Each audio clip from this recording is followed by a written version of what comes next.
하나님은 대체 어떤 분이실까 하고 궁금했던 적 없으세요? 저는 가끔 그런 생각을 하는데요.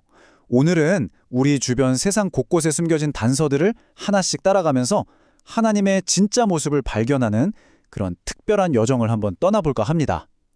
자, 준비되셨죠? 그럼 지금부터 시작해 볼게요. 길을 가다가 활짝 핀 예쁜 꽃을 보고 와, 진짜 예쁘다 하고 감탄해 본 적 다들 있으시죠? 근데 있잖아요. 매일 뜨는 해나 시원하게 내리는 비처럼 아주 평범해 보이는 일상 속에도 사실은 우리를 향한 아주 특별한 메시지가 숨어 있다는 거 혹시 알고 계셨나요? 네, 맞아요. 자연은 마치 하나님이 우리에게 보내는 커다란 편지 같은 거예요. 활짝 피어나는 꽃봉오리 하나하나, 파릇파릇 돋아나는 새싹 하나하나에 그분의 따뜻한 사랑과 네가 정말 행복했으면 좋겠어 하는 마음이 고스란히 담겨 있는 거죠. 한번 상상해 보세요. 아침을 깨우는 새들의 즐거운 노랫소리, 저마다 다른 색과 향기를 뽐내는 꽃들, 또 세상을 따뜻하게 비추는 햇살과 모든 걸 생기 있게 만드는 시원한 빛까지.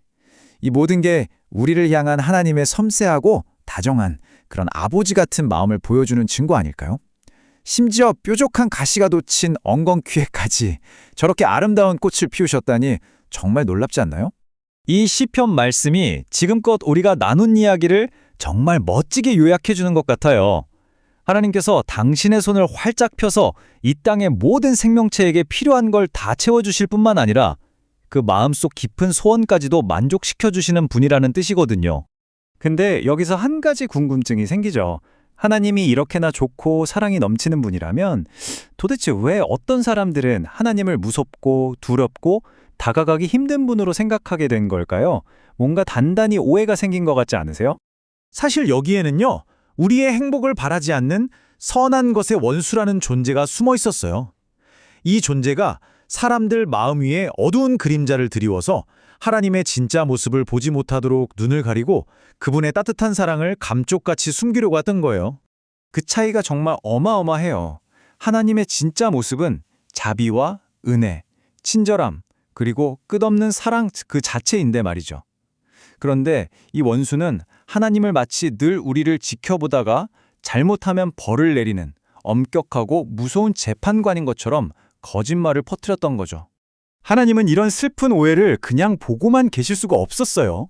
그래서 이 어두운 그림자를 싹 걷어내고 내 진짜 마음은 이런 거야. 내 진짜 사랑은 이런 모습이란다 하고 똑똑히 보여주시기 위해서 아주 특별한 분을 우리에게 보내주셨습니다. 네, 바로 예수님이세요. 예수님께서 이 땅에 오셔서 사셨던 모든 삶, 그 모든 순간이 바로 하늘에 계신 아버지 하나님의 사랑을 우리 눈앞에 생생하게 펼쳐 보여준 완벽한 그림이나 마찬가지였답니다. 예수님은요, 마음 다친 사람들을 찾아가 따뜻하게 위로해 주셨고 가난한 사람들을 아낌없이 도우셨어요. 몸이 아픈 사람들은 한 사람도 그냥 지나치지 않고 모두 고쳐주셨죠. 또 누구에게든 결코 무례하게 대하지 않으셨고 언제나 사랑을 듬뿍 담아서 진실을 이야기해 주셨어요. 그분의 모든 말과 행동 하나하나가 바로 하나님의 자비와 사랑을 그대로 보여주는 거였어요. 그리고 이 점이 정말 중요해요. 당시 가장 힘없고 약하다고 여겨지던 사람들, 심지어 어린아이들까지도 예수님께 다가가는 걸 전혀 무서워하지 않았어요. 오히려 그분 곁으로 달려가 품에 안기고 그 사랑 가득한 얼굴을 올려다보는 걸 정말 좋아했죠.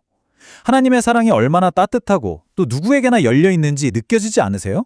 예수님께서 직접 이렇게 말씀하셨어요. 나를 본 사람은 곧 아버지를 본 것이다. 이게 무슨 뜻이겠어요? 내 모습을 보면 하늘에 계신 우리 아버지가 어떤 분인지 그대로 알 수 있어 라는 의미예요. 이보다 더 확실한 증거가 또 있을까요? 자, 그렇다면 이 상상조차 할 수 없는 엄청난 사랑을 보여준 가장 위대하고 가장 결정적인 증거는 과연 무엇이었을까요?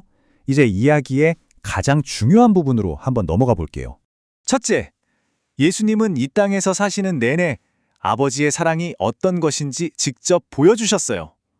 둘째, 우리에게 짊어져야 할 그 무거운 죄의 짐을 대신 짊어지고 고통당하셨습니다. 그리고 마지막으로 우리를 구원해서 하나님 아버지께로 다시 돌아갈 수 있는 길을 열어주기 위해 자신의 목숨까지도 내어주셨죠.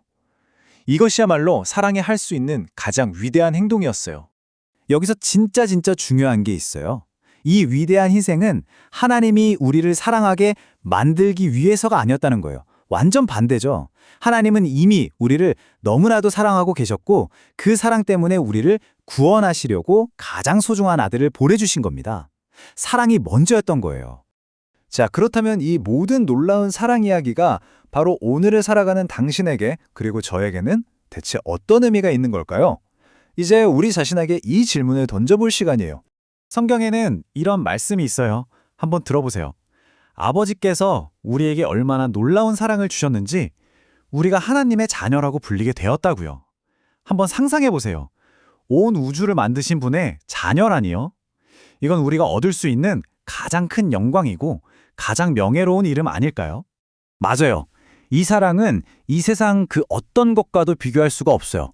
그리고 이 사랑은 우리 한 사람 한 사람이 얼마나 소중하고 얼마나 가치 있는 존재인지를 다시 한번 깨닫게 해줍니다. 마지막으로 이 한 가지만큼은 꼭 기억해 주셨으면 좋겠습니다.